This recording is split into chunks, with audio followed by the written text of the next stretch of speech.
BFM Business présente Les pionniers chez Fred Mazzella, avec Frédéric Mazzella et Stéphanie Colo. Au sommaire des pionniers cette semaine, on commencera par le tête-à-tête où on reçoit une pionnière du web. Elle a fondé 4 entreprises, dont CashStore qui faisait du cashback. Et puis sa dernière entreprise dont on parlera qui s'appelle Envie et qui explore le futur du travail. Elle a créé aussi une conférence qui s'appelle le WIN à New York pour Women in Innovation pour promouvoir la diversité et l'inclusion. Elle a également une énergie incroyable, vous verrez, de l'énergie à revendre. Elle est très partageuse sur cette énergie. Nous recevrons Catherine Barba. Et en deuxième partie de l'émission, c'est le pitch avec 2 entrepreneurs cette semaine qui vont venir pitcher devant Fred et Erix.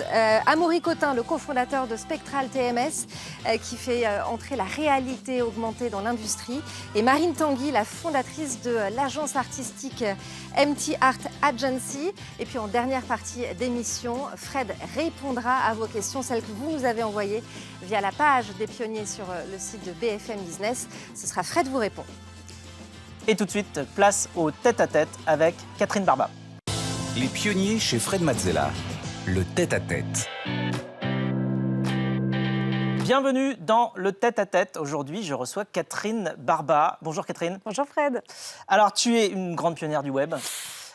Tu as créé plusieurs entreprises, 4 je crois, dont CashStore dont on va parler et Envie dont on parlera aussi, qui est ta nouvelle aventure entrepreneuriale juste après.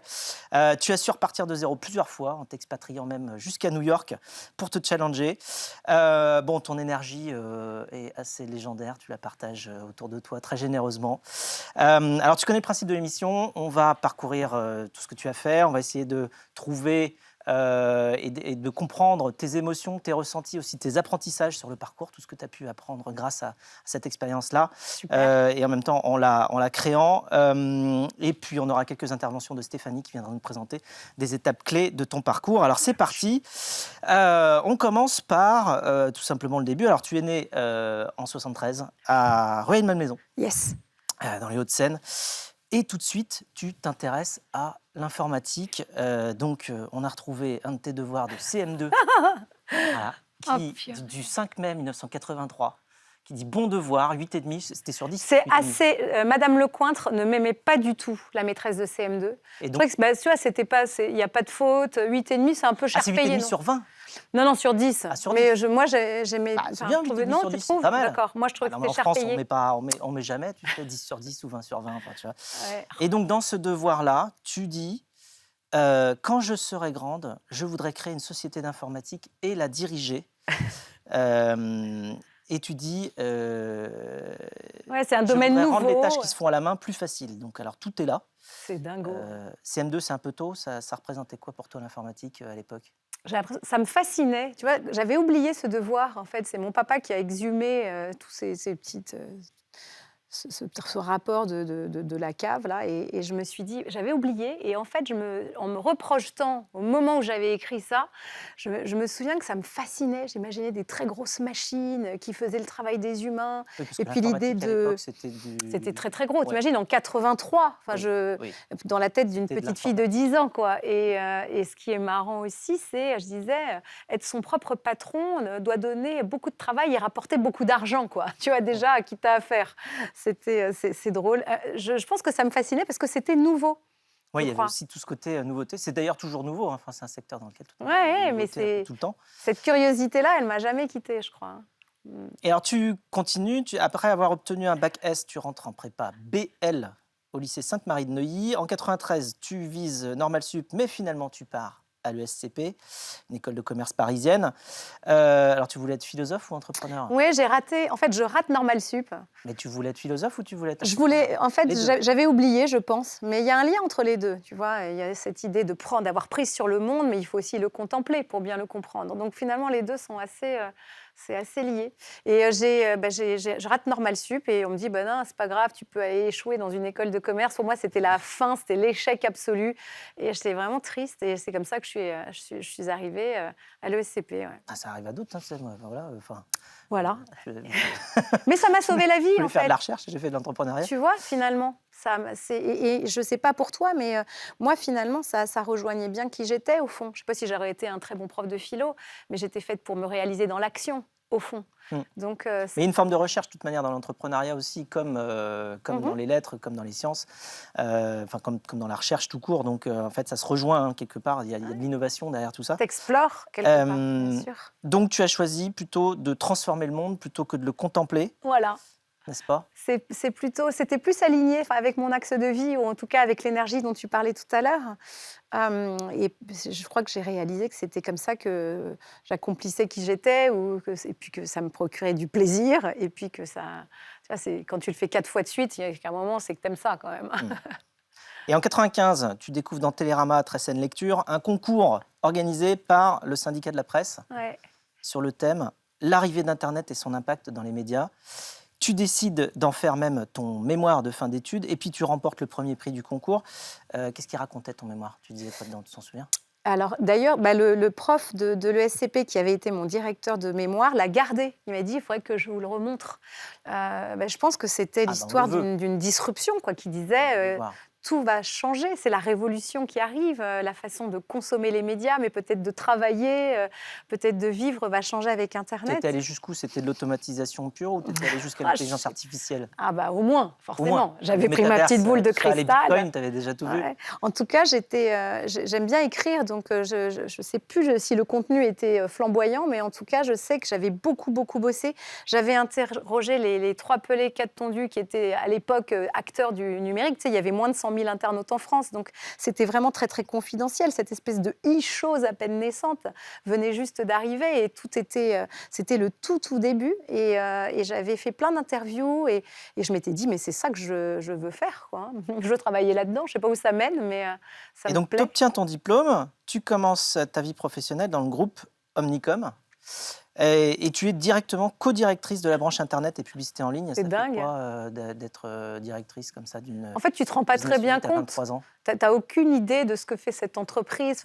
En école, en tout cas, et moi qui venais de ce parcours plus littéraire, tu vois, les grandes notions macro, ce que fait l'entreprise, comment ça gagne de l'argent, c'était très flou. Puis, donc, je ne savais pas très bien, mais je savais juste que j'étais à ma place parce que j'étais un peu évangéliste, quoi. J'allais voir les annonceurs, les gens en interne pour leur dire...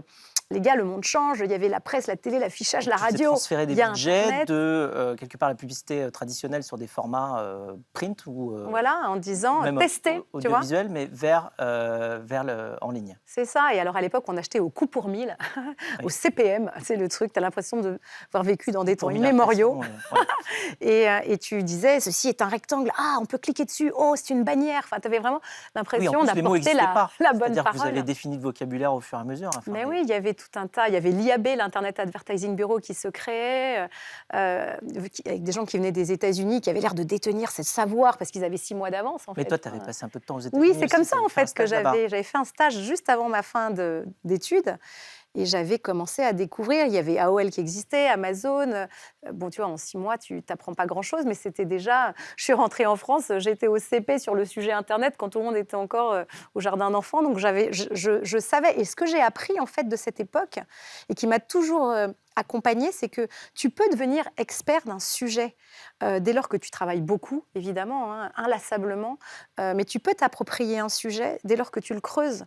Donc, si demain, tu décides de devenir expert, je ne sais pas, du métaverse ou autre, c'est possible. Et après, d'être légitime. Tu vois, j'ai jamais ressenti de syndrome d'imposteur, en fait.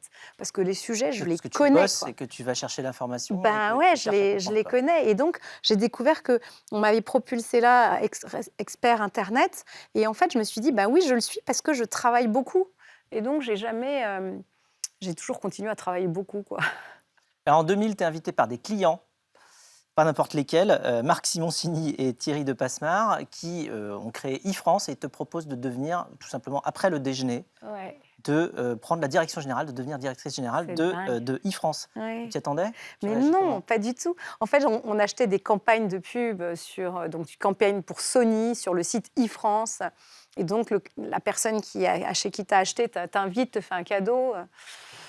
Donc, déjeune pour faire connaissance. Et à la fin du déjeuner, effectivement, ils disent on veut te recruter, quoi. Et là, tu dis oui? Ah bah oui, je dis oui. En fait, je comprends pas très bien non plus de quoi il s'agit, quelle est la vision, le modèle économique, tout ça est très flou, mais les gens, c'était un peu comme pour Viviane Pratt chez OMD, sont les gens qui te donnent envie. Enfin, toi, c'est pareil, j'imagine, ton parcours de vie, il a été jalonné de rencontres.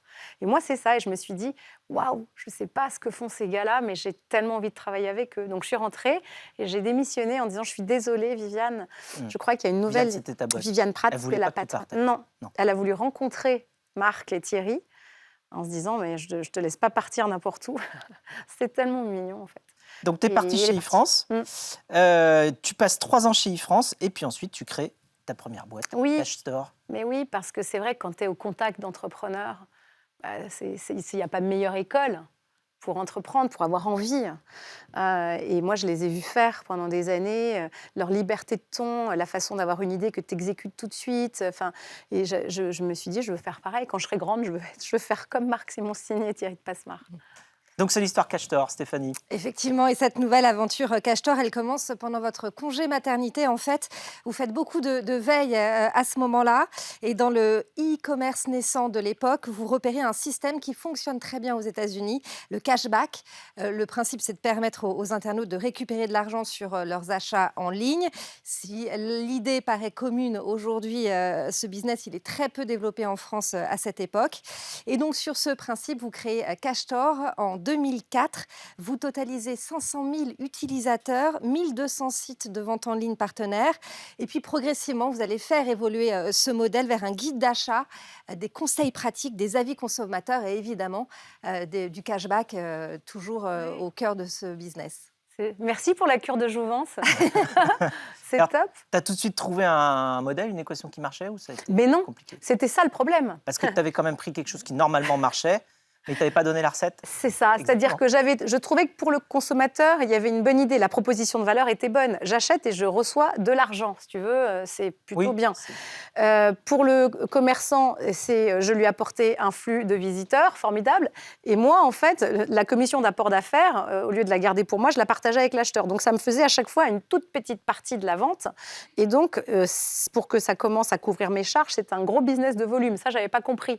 Surtout, je n'avais pas compris que une marque B2C, mais ça, toi, tu le sais mieux que moi, toi, tu n'étais pas née à l'époque, mais j'aurais dû aller te voir, c'est comment on crée une marque, tu vois. Et j'avais négligé cette partie-là. Je pensais parce qu'en fait, tu allais être en contact avec des clients, enfin des particuliers, des vrais gens, et pas juste des business. Non. Il fallait que tu voilà. assez forte. Moi, j'allais chercher des consommateurs en leur disant, venez chez Cash Store, vous pouvez acheter en ligne, et en plus, vous gagnez de l'argent, donc c'est formidable, et puis c'est safe, etc. J'avais écrit un bouquin, le shopping en ligne, même pas peur. Et en fait, il y avait 2 problèmes. C'est que, pour faire de l'acquisition, tu sais comme moi, il fallait que je trouve des moyens à coût zéro, parce que je n'avais pas fait de grosses levées de fonds. Et puis 2, mon modèle était foireux, parce qu'en fait, je ne gagnais pas de l'argent en envoyant du trafic sur les sites e-commerce, mais quand les acheteurs achetaient. Or, le taux de conversion à l'époque, il était de moins de 1%. Et donc, je gagnais peu d'argent. Ce qui fait que, en fait, j'ai appris 2 choses.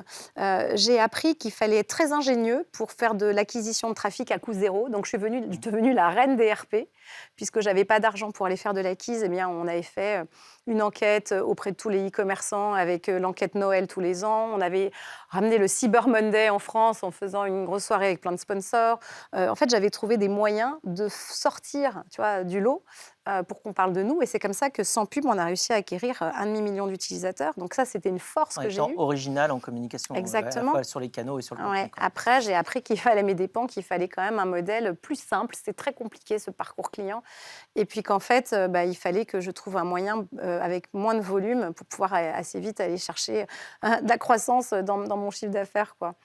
Mais, alors, tu vends ensuite, en 2011, Cash Store à Plébicom et Malinéa à vente privée, parce que tu avais aussi Malinéa. Mais oui, parce qu'en fait, comme ma boîte, en fait, comme ça marchait pas, ça convertissait pas. À l'évidence, Cash Store n'apportait pas du tout autant d'argent que mon business plan ne le laissait entendre. Et donc, je me suis dit, mais purée, comment je vais faire pour augmenter la conversion sur les sites e-commerce?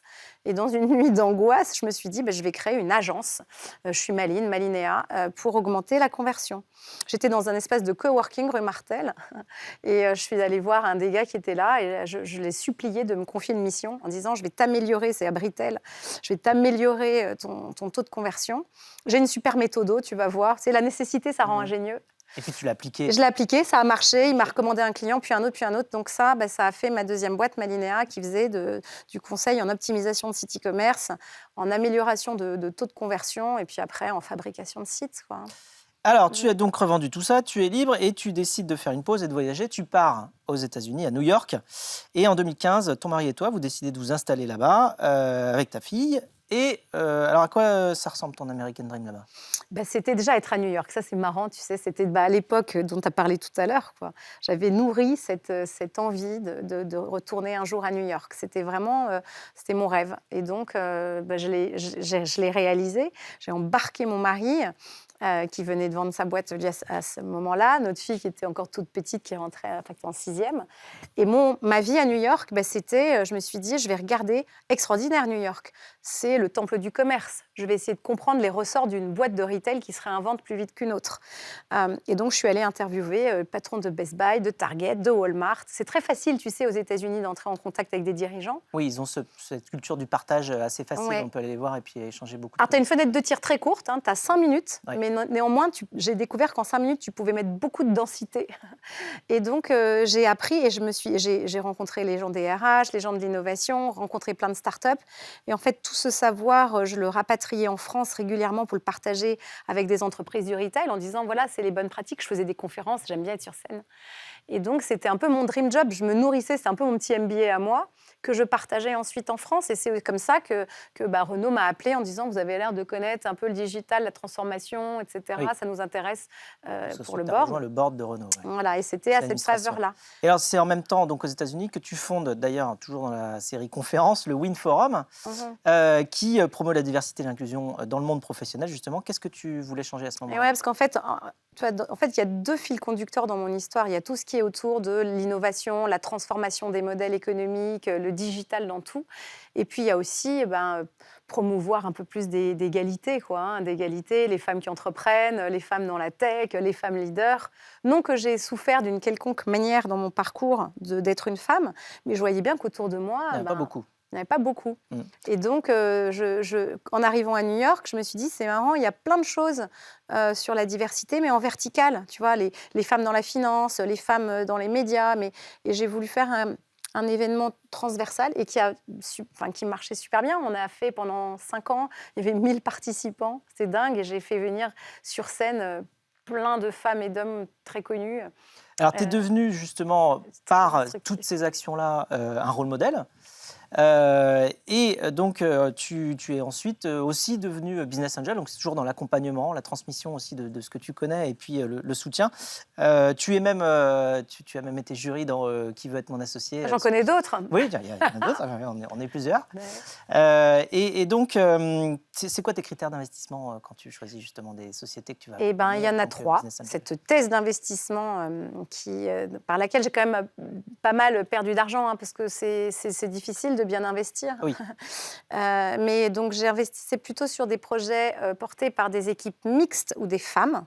Donc, le talent est un sexe, mais c'était cette histoire de redistribuer. Toi, Tatiana est venue parler ici, ou Céline Lazorte, elles t'ont raconté ça bien mieux que moi. Mais moi, c'était plutôt des projets portés par les femmes ou mixtes, des projets qui étaient autour du retail tech ou fintech, voilà, parce que j'avais plus d'affinité avec ça. Et puis des projets de plus en plus à impact, quoi. Mais ça devient une commodité, au fond. Aujourd'hui, dire j'investis dans des projets à impact, c'est comme si tu disais j'achète une voiture qui a 4 roues, non?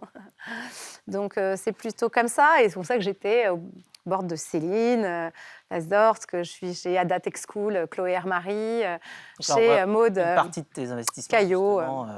Gringot, ben oui. Litchi depuis longtemps, Ada Tech School. Ah, c'est chouette, Rich. Ouais, ça, ce sont des hommes, mais très chouette, l'influence marketing et Pop Shop, le futur du commerce. Ouais.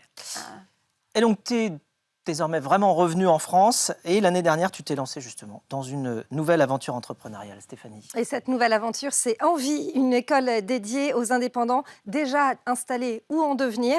L'objectif, c'est de les aider à se lancer, se perfectionner, être rentables et aussi de rompre avec la solitude de l'entrepreneur. Vous proposez une quinzaine de formations de 2 à 12 semaines, des modules à la carte aussi, des séances de coaching avec des mentors prestigieux, apprendre auprès de ceux qui ont réussi une pédagogie que vous auriez aimé trouver quand vous avez débuté. C'est ce que vous avez dit dans une interview récemment.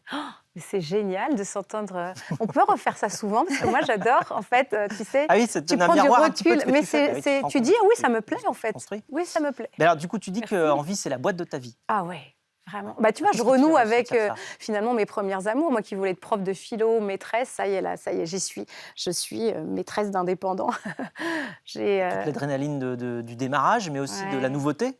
Et puis, il y a aussi mon sentiment, c'est que ce qu'on est en train de vivre sur la révolution du travail, Future of Work, c'est vraiment le contrepoint de ce qu'on a connu il y a 25 ans avec la révolution digitale. Là, on était customer-centric, là, c'est vraiment employee-centric. Les entreprises, pareil, ça questionne complètement leur fondement, leur raison d'être, leur façon d'opérer. Enfin, il y a tellement de choses qui sont similaires. Et puis, quand tu as passé 20 ans et plus à entreprendre toi-même et à investir dans des entrepreneurs, ben ça te donne un socle pour pouvoir construire une méthodo, une ingénierie pédagogique hyper pragmatique qui dit, voilà, qu'est-ce qui fait que ça va marcher à petite échelle si moi, je me mets à mon compte demain. Et là, on te voit avec toute l'équipe donc d'Envie aujourd'hui. Wow. Comment vous êtes trouvés? Comment vous êtes choisis? Alors, mes cofondatrices, ce sont des amies d'enfance. C'est drôle, hein. Je crois que, enfin, je sais pas toi comment tu as choisi tes cofondateurs là, mais moi j'ai besoin, ouais, Plein de méthodes. plein de méthodes, mais moi il y a cette idée de confiance absolue, quoi, Ouais. et d'amour professionnel. Enfin, c'est assez drôle, mais et je sais que quoi qu'il arrive, enfin, c'est à la vie, à la mort, et donc qui en plus ont des compétences complémentaires des miennes. J'ai une amie d'enfance qui était prof pendant longtemps et qui est elle-même devenue indépendante. Donc les affres du passage à l'entrepreneuriat, enfin individuel, elle connaît et elle est extrêmement pédagogue. Elle s'occupe de l'école. Une autre qui a toujours été, enfin qui est directrice artistique d'Orange et qui fait une respiration pendant quelques mois et qui vient respirer chez nous et qui nous fait tout l'univers graphique. Une autre, Karine, avec qui j'avais monté le Win Forum à New York, qui est un couteau suisse, super CEO, qui va lever de l'argent, qui est super bonne sur la tech. Vous êtes très complémentaires. Mais de folie. Et il y a une très très forte mais confiance. Tu as on l'impression se d'aller marre. plus vite que la première fois où tu étais entrepreneur? En fait, je crois que j'ai tiré les enseignements de mes multiples erreurs, tu vois, et que je sais qu'il faut marcher sur plusieurs jambes de chiffre d'affaires. Je sais que dans ton business plan, le seul chiffre qui vaille, c'est le numéro de page. Je sais qu'il faut y aller humblement mais résolument. Enfin, et puis, je sens que c'est le moment. Tu vois, je sais pas. C'est lié toi, à la mais pandémie, tu penses qu'il y a une ça a été un accélération sur le accélérateur. futur du travail, enfin en tout cas une nouvelle conception de la manière avec laquelle on travaille, on collabore ensemble. Probablement. Pas mal à Bah, distance, aussi en étant un peu plus indépendant. Ouais, il y a cette notion de sens à laquelle toi aussi tu réponds avec Captain Cause, mais il y a cette idée de j'aspire à plus d'autonomie, plus d'équilibre, plus de sens dans mon boulot. Alors, je peux le trouver dans l'entreprise, à condition que l'entreprise fasse grandir sa dimension entrepreneuriale dans sa culture, mais je peux aussi la trouver si je me mets à mon compte. Sauf que si je me mets à mon compte, sans doucher l'enthousiasme des gens, il faut vraiment leur dire c'est difficile. Tu vois, même quand tu vas pas lever de l'argent et tu n'es pas start-upper, même si tu es indépendant, il y a quand même 2-3 choses à savoir. Donc je pense que oui, il y a une accélération à la faveur de la pandémie où tu te dis à quoi je sers, quoi. Il y a cette idée de sens quand même qui est sous-jacente. Oui, de sens. Enfin, non seulement ça évolue sur le fond, donc l'ambition, la raison pour laquelle on travaille, mais aussi sur la forme, puisqu'on travaille beaucoup plus à distance. Donc en fait, c'est vrai que c'est une grande révolution par rapport et le sens, c'est au formidable de le questionner, mais après la poésie, les mathématiques, il faut être rentable durablement. Et je crois que c'est à ça qu'on va servir. Alors, on commence. Qu'est-ce que tu as comme c'est tout conseil neuf. justement à donner aux entrepreneurs qui ont envie de se lancer ou qui se sont déjà lancés, à part rejoindre Envie d'une manière Ça, ou d'une c'est autre? sûr, Ça, évidemment, voilà, venez nous voir. Mais attention, on a un programme de sélection assez drastique parce que c'est pas du tout dans le discours tout le monde entrepreneur, c'est pas vrai, quoi. Il faut que tu aies une vraiment forte motivation. En fait, on a mis au point c'est soit lucide, mon conseil, c'est soit lucide, d'abord sur les raisons qui te poussent à entreprendre, qu'est-ce qui te motive vraiment. Pourquoi tu le fais? Pourquoi je le fais, tu vois. Il y a des vraies bonnes raisons, il y a des vraies mauvaises raisons de le faire. Quelles sont tes ressources, tu vois? Est-ce que j'ai confiance en moi? Est-ce que j'ai confiance en l'avenir, dans les autres? Est-ce que j'ai une grosse capacité de boulot? Est-ce que si demain tout vacille, parce que tout vacille, tu le sais, mais est-ce qu'il y a des gens, tu vois, qu'est-ce qui va être solide derrière? Est-ce que j'ai de l'aptitude dans mon travail? Puis il y a quelques compétences quand même à maîtriser. Donc, mon conseil, c'est soit lucide, et puis si jamais tu passes notre assessment qu'on a fait avec des chercheurs en neurosciences et que c'est plutôt vert, eh bien, on va t'apprendre les compétences qui te manquent. N'aie pas peur, comme Alors, dirait pour l'autre. conclure, j'ai une petite question inattendue. Ouh, purée. Ouais, purée. On m'a dit, enfin, on a tous vu la quantité d'énergie que tu es capable non seulement de déployer, mais aussi de partager et donc de créer autour de toi. Ouais. On m'a dit que tu carburais au Barba Boost. Et moi, je veux connaître la recette du Barba Boost. Ah, le Barba Boost. C'est le lundi matin à 8h30 dans ma communauté, mais le Barba Boost, c'est ce petit moteur que j'ai en moi. C'est qu'est-ce qui le nourrit Ouais. Qu'est-ce qu'il y a La dedans curiosité, la soif d'apprendre. C'est les autres, les entrepreneurs. Ça nourrit énormément mon énergie. Fréquenter des entrepreneurs, tu sais, tu mets les doigts dans la prise et tu vois le monde comme eux, surtout les plus jeunes. Purée, ça fait du bien. Et puis, il y a ma foi. Moi, j'ai un truc qui me tient les pieds sur terre et la tête dans les étoiles. Hein. C'est que je crois qu'il y a des trucs plus grands que nous qui se passent. On n'est pas, je dis à ma fille, être en vie, c'est pas juste maintenir ton corps en vie, tu vois, ni ta tête. Il y a une dimension de ton cœur que tu peux faire grandir et il y a une présence. Moi, la mienne, c'est la foi que je vis. Et ouais, c'est une source de joie, en fait, chez moi. Alors voilà, la joie, la curiosité, la foi, l'ambition. C'est Un peu le de folie cocktail aussi, je détonnant, pense. voilà, avec Petit grain de folie. Un petit grain de folie. La vie C'est est le courte. cocktail qui fait le Barba Boost et qui te fait avoir toute cette énergie que tu partages. Merci beaucoup, Catherine. Merci, Fred. Quant à nous, on se retrouve juste après pour le pitch. Les pionniers chez Fred Mazzella sur BFM Business.